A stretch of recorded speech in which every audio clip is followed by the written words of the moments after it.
Hai semua, apa kabar kalian? Saya harap kalian dalam keadaan sehat dan baik-baik saja. Baik, perkenalkan saya Filka Nova Crescencia Rawi, mahasiswa PGSD kelas E semester 5, Prodi PGSD dari Fakultas Keguruan dan Ilmu Pendidikan Universitas Nusa Cendana Kupang. Baik, di video kali ini saya akan menjelaskan dan melakukan percobaan sederhana mengenai materi IPA khususnya tentang getaran dan gelombang. Baik, sebelum melakukan percobaan, di sini saya akan menjelaskan kompetensi dasar, indikator, dan tujuan pembelajaran. Kompetensi dasar yang pertama yaitu 3.11, menganalisis konsep getaran, gelombang, dan bunyi dalam kehidupan sehari-hari termasuk sistem pendengaran manusia dan sistem sonar pada manusia. Yang kedua, kompetensi dasar 4.11, menyajikan hasil percobaan tentang getaran, gelombang, dan bunyi dengan indikator yaitu 3.11.1, menjelaskan apa itu konsep getaran, gelombang, dan bunyi. Yang kedua, 3.11.2, mengidentifikasi jenis getaran, gelombang, dan bunyi dan sebutkan berdasarkan frekuensi pada bunyi. Yang ketiga, 3.11.3, menjelaskan karakteristik pada gelombang dan bunyi. Yang keempat, indikator 4.11.1, melakukan percobaan sederhana tentang getaran, gelombang, dan bunyi. Yang kelima, indikator 4.11.2, menyajikan laporan hasil percobaan sederhana mengenai getaran, gelombang, dan bunyi. Dengan tujuan pembelajaran yang pertama yaitu dengan membaca, siswa dapat menjelaskan apa itu konsep getaran, gelombang, dan bunyi. Yang kedua, dengan membaca, siswa dapat menyebutkan jenis-jenis getaran, gelombang, dan bunyi berdasarkan frekuensinya. Yang ketiga, dengan membaca, siswa dapat menjelaskan karakteristik pada gelombang dan bunyi. Yang keempat, dengan melakukan percobaan sederhana, siswa dapat mengetahui tentang getaran, gelombang, dan bunyi. Yang kelima, dengan melakukan percobaan sederhana, siswa dapat menyajikan hasil percobaan secara baik. Baik, sebelum melakukan percobaan, di sini saya akan menjelaskan materi singkat mengenai getaran, gelombang, dan bunyi. Yang pertama yaitu konsep getaran. Getaran merupakan gerak bolak-balik pada suatu benda dalam selang waktu tertentu melalui titik keseimbangannya.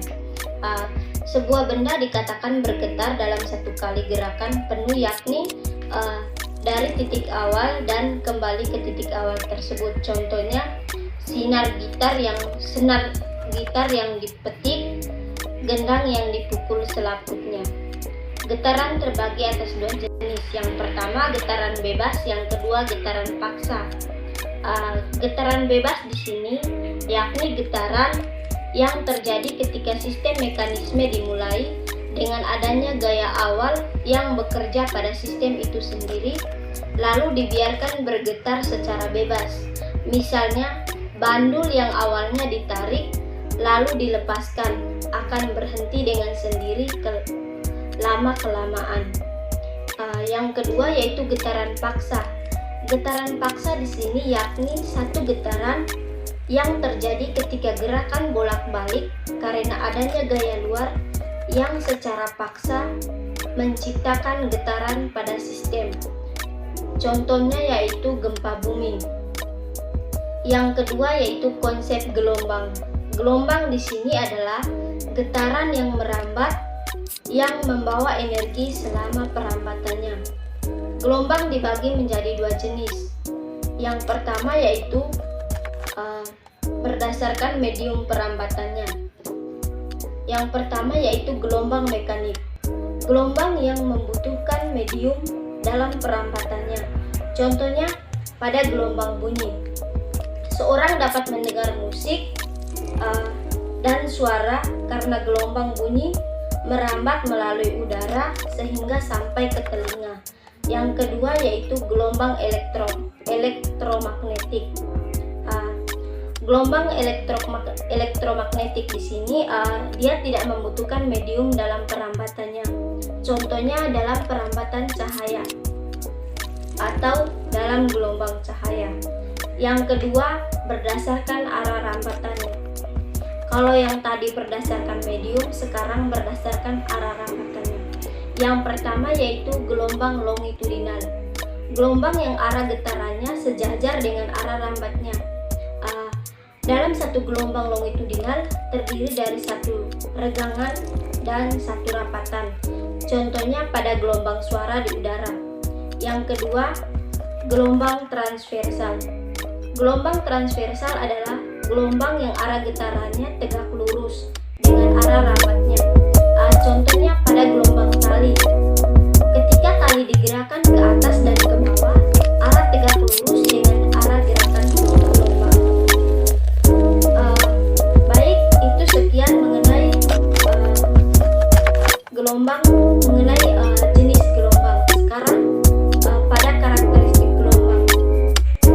Berdasarkan contoh gelombang pada tali dan juga pada suara, kita lihat karakteristik gelombang adalah sebagai berikut.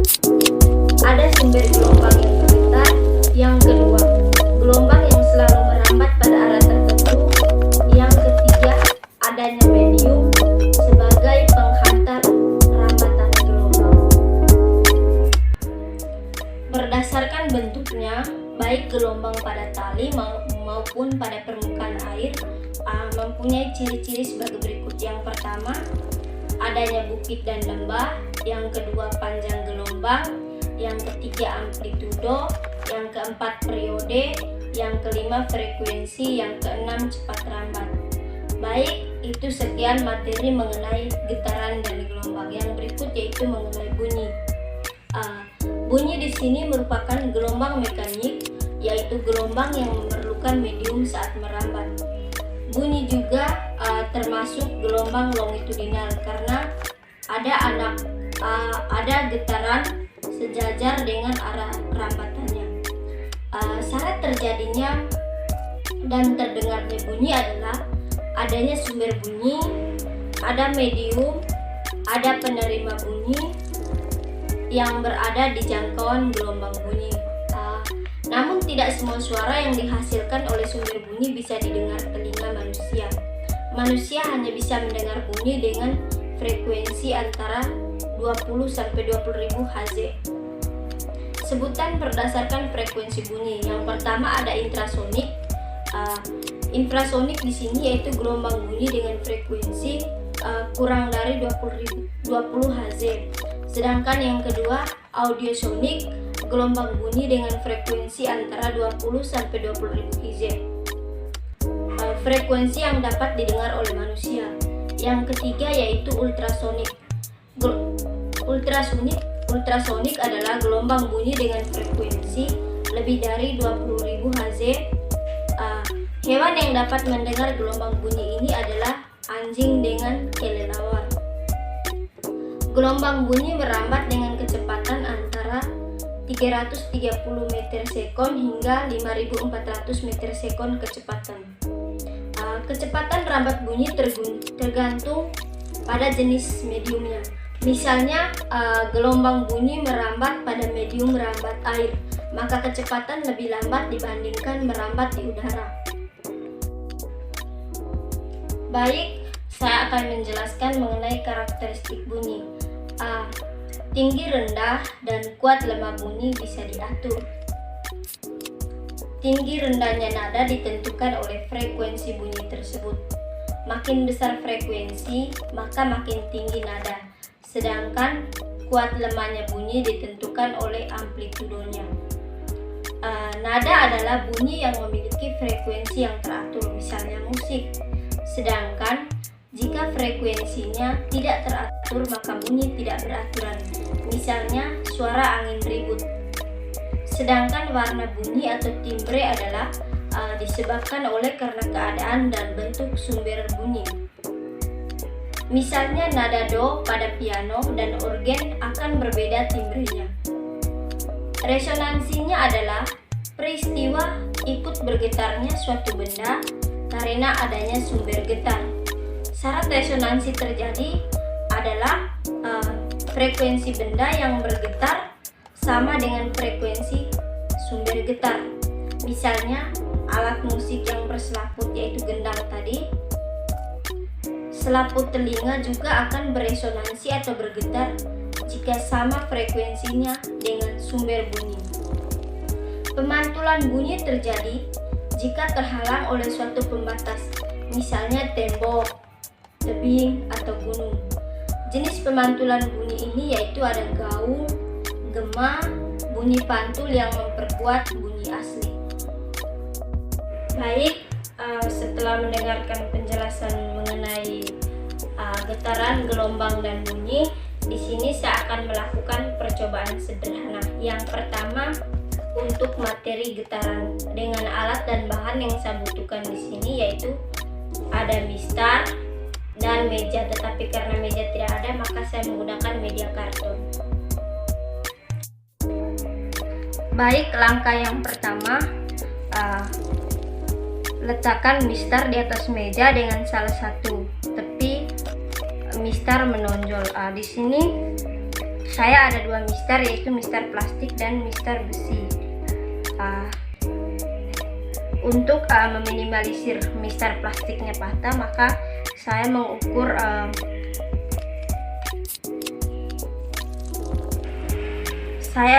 panjang mistar plastik pada mistar besi dengan ukuran yaitu yang pertama 5 cm, 10 cm, 15 cm, 20 cm dan 25 cm. Yang pertama yaitu di sini 5 cm, 10 cm, 15 cm, 20 cm dan 25 cm.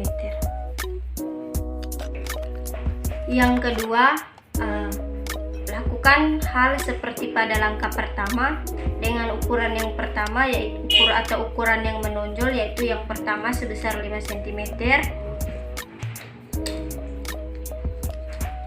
5 cm,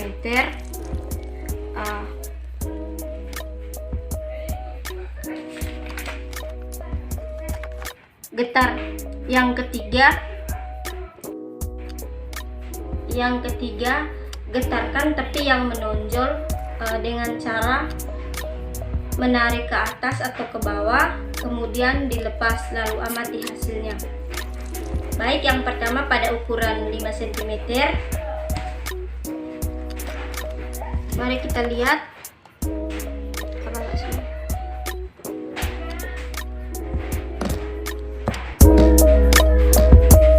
Baik, ini yang terjadi pada ukuran 5 cm, yaitu getarannya sangat kuat dan begitu cepat. Yang kedua pada ukuran 10 cm. Baik, hasilnya yaitu getarannya sangat kuat dan cepat, tetapi tidak secepat yang 5 cm. Yang ketiga yaitu 15 cm. Baik, mari kita lihat hasilnya. Baik, bergetar sedikit cepat. Yang keempat pada ukuran 20 cm.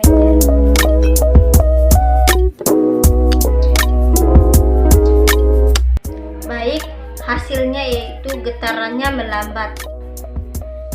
Yang kelima pada ukuran 25 cm. Baik, hasilnya getarannya sangat lambat dan berayun.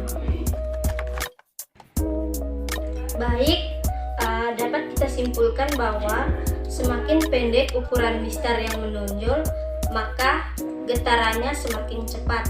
Sebaliknya, semakin panjang ukuran mistar yang menonjol, maka getarannya semakin.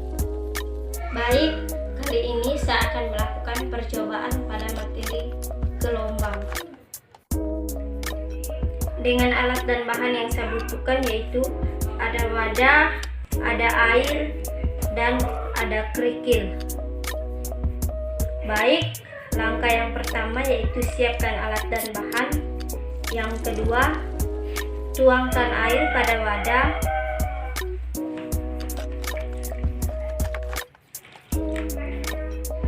Baik, saya tuangkan sedikit atau setengah. Lalu miringkan wadah beberapa derajat, amati hasilnya. Baik.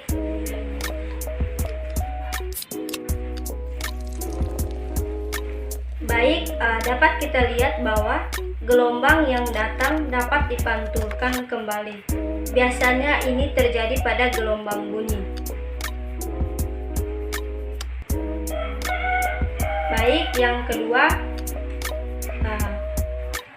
pastikan airnya tenang dan tidak bergelombang.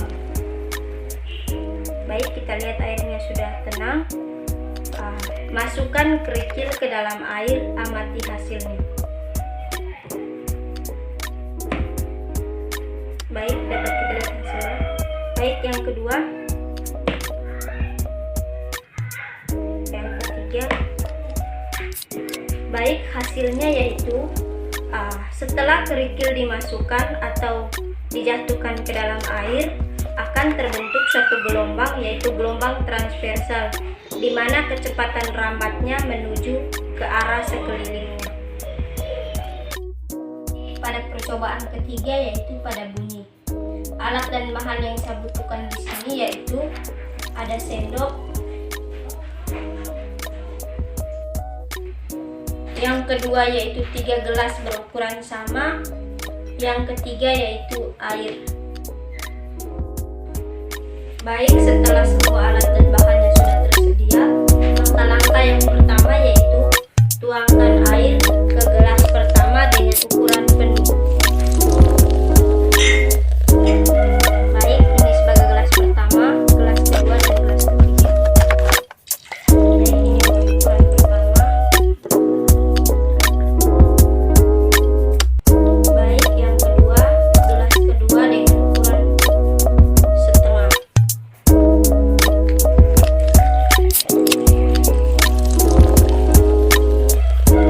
Baik, gelas yang ketiga dengan ukuran seperempat.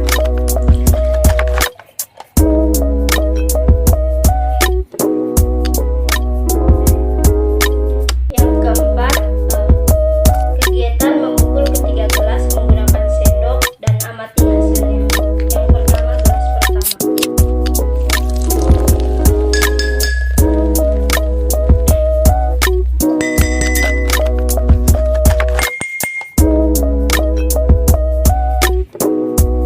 Baik, mengapa bunyi yang dihasilkan oleh setiap gelas berbeda? Hal ini karena disebabkan oleh volume air yang berbeda di setiap gelasnya. Volume air pada gelas pertama, gelas kedua, dan gelas ketiga berpengaruh pada bunyi yang dihasilkan. Jadi kesimpulannya adalah semakin banyak atau besar volume air yang ada di dalam gelas, maka akan semakin kecil bunyi, dan semakin sedikit atau kecil volume air, maka bunyi yang dihasilkan akan semakin besar. Baik, demikianlah percobaan sederhana saya mengenai materi getaran, gelombang, dan bunyi.